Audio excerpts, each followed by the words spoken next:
Cell Division Part 1 focuses on providing background details important to the understanding of cell division. This movie examines DNA, the replication of DNA, and the structure of chromosomes. Note that all cells come from pre-existing cells is Virchow's contribution to cell theory. And one last thought, the essential idea for this unit is cell division is essential but must be controlled. Before we get into the detail, it's important for you to know that mitosis and meiosis only occur in eukaryotic cells, not prokaryotic cells. Prokaryotic cells divide by binary fission, not mitosis. Also, chromosomes seen here are visible to a light microscope only when a eukaryotic cell undergoes division. During the part of the life cycle when the cell is not dividing, the chromosomes are not visible. The DNA is in a diffuse state, known as chromatin.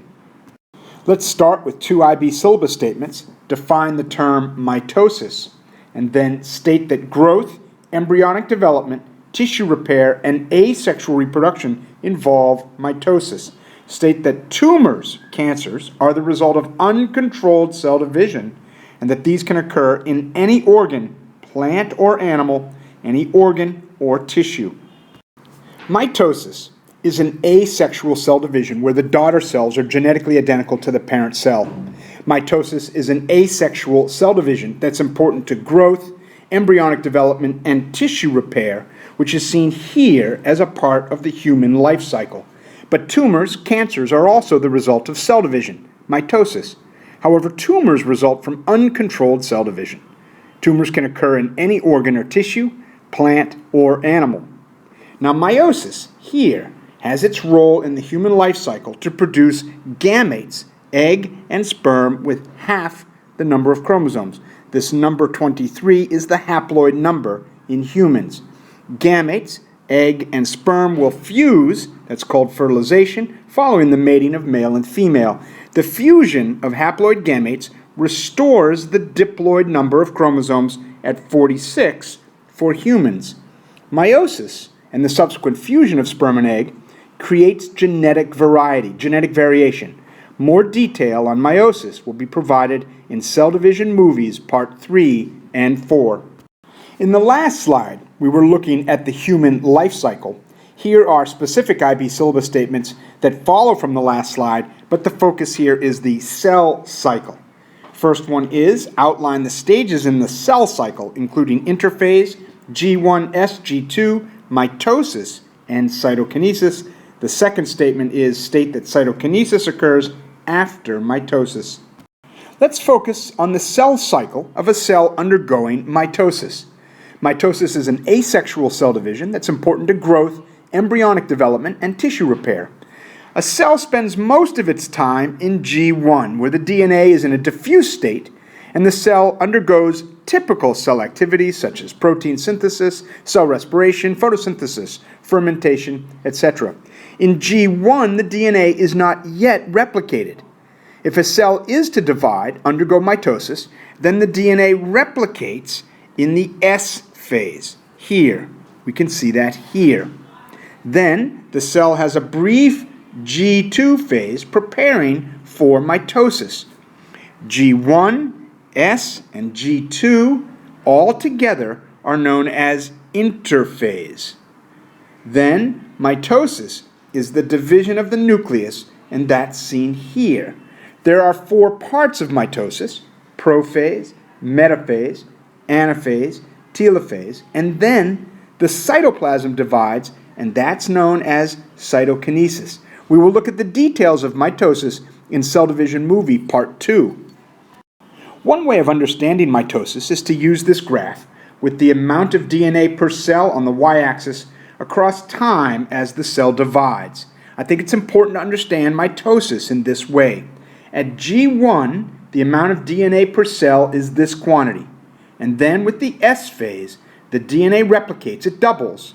And then in G2, the cell prepares for the nucleus to divide, and then the cell goes through prophase, metaphase, anaphase, telophase to become two genetically identical cells, each with the same complement of DNA as the original cell.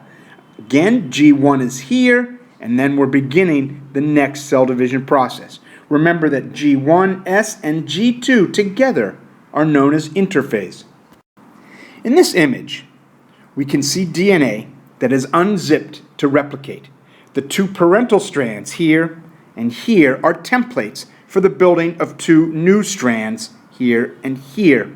And as this process works its way up the molecule and completes, there will be two identical pieces of DNA side by side.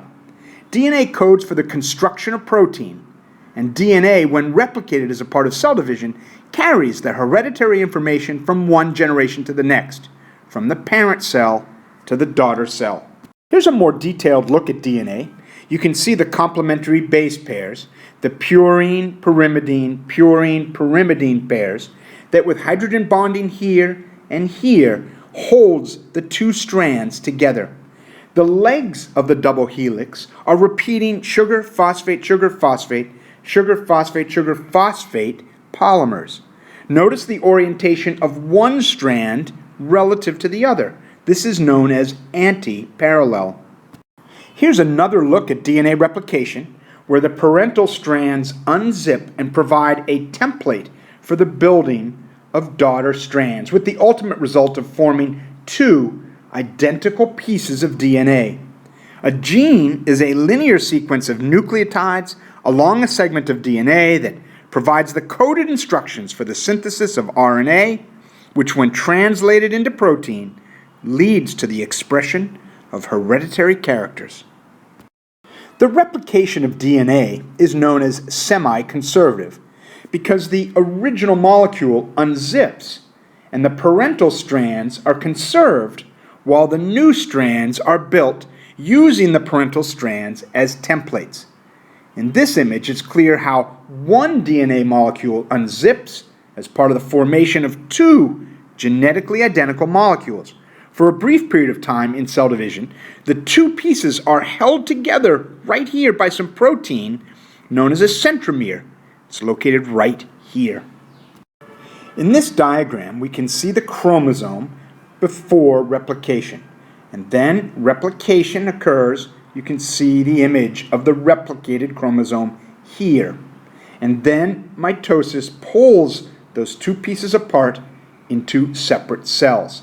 In this image, it's a scanning electron micrograph of a chromosome. We can see by its X shape that it is replicated. It's considered one chromosome, even with its two pieces. The two identical pieces of DNA held together by the centromere are called chromatids, sister chromatids. Each chromatid will become a separate chromosome when the chromatids separate, which is seen here. The X-shaped two-chromatid chromosome is also visible to a light microscope due to the condensation of the DNA during cell division.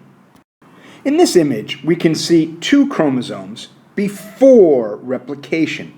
One of the pair has come from the individual's father in the sperm, and the other of the pair has come from the individual's mother in the egg. The chromosomes have a gene for some characteristic, but the code from the father differs slightly from the code that's come from the mother. Let's not dwell on this detail now. We can see the two-chromatid chromosome after replication. DNA replication creates sister chromatids that are genetically identical. Here's an electron micrograph of the replicated X-shaped chromosome, a single chromosome with sister chromatids genetically identical connected by the centromere. Here are two IB syllabus statements. State that chromosomes condense by supercoiling during mitosis. Describe the supercoiling of DNA. Refer to nucleosomes. Chromosomes are composed of DNA and protein. The DNA is wrapped around the protein, which you can see here. Then the chromosome is supercoiled, and this is known as condensation. When the chromosome is condensed, it's visible to a light microscope. Chromosomes become visible during cell division. Remember, it's the supercoiling of chromatid into chromosomes. That's called condensation. It occurs during cell division, and it makes the chromosomes visible to a light microscope. The nucleosome is a structure composed of DNA wrapped twice around histone proteins. Since DNA has an overall negative charge, you should have probably predicted that the histone proteins would be positively charged. The nucleosome assists in the supercoiling of the chromosome. Let's examine the structure of chromosomes more carefully. In this image, we can see the pure DNA that is then wrapped twice around protein called histone protein. The structures shown here are nucleosomes. Then the DNA wrapped around the histone protein coils just a bit to form chromatin. Chromatin is not yet condensed. Nucleosomes are composed of 8 globular histone proteins around which the DNA is wrapped twice.